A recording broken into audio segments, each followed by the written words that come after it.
Hi, a film I watched last night was Gold, the 1974 Peter Hunt action-adventure drama based on the novel by Wilbur Smith.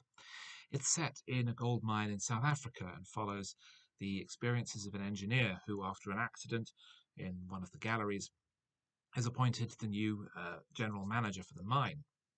He's assigned to undertake an operation to drill through an underground dike, which is believed to lead to a major new gold strike. But he doesn't realize that this is actually part of a larger scheme, that the managing director of the company is part of an international cartel of gold producers, and that the dike is actually holding back a giant underground ocean rather, that will flood the mine and completely destroy the oil field, thus increasing the cost of gold internationally and making everyone very rich.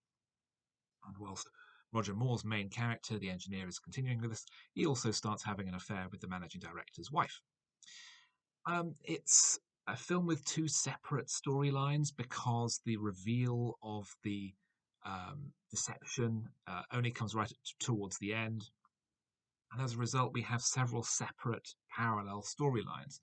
We have the gold conspiracy going on, we have the romance plot going on, and the two don't really intersect.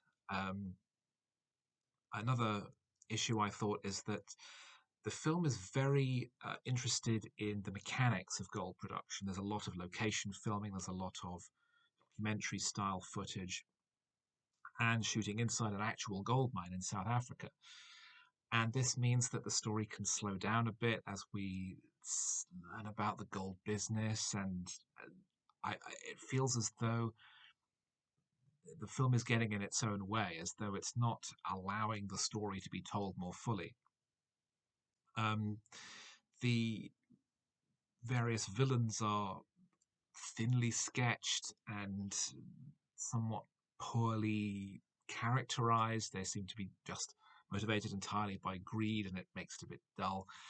We have one character who's maybe a fixer of some sort, or seems to be someone's driver. Um, and there's a lot of incidentals that aren't made clear when we're spending half the movie focusing on the romance subplot.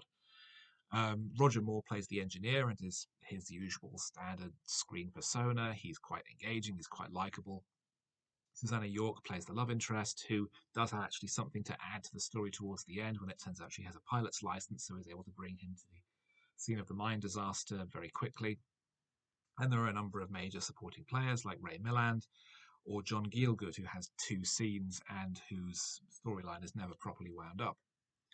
It's a bit of a clumsy movie. It's a superficial film. It never pretends to be anything else, and there are elements to be had that are enjoyable, but the fact that it's slapped together by a lot of the people who worked on James Bond, from Peter Hunt, directed on Her Majesty's Secret Service. The second unit director and editor was John Glenn, who worked on that and would go on to direct 5 Bond pictures. There's a title sequence by Maurice Binder.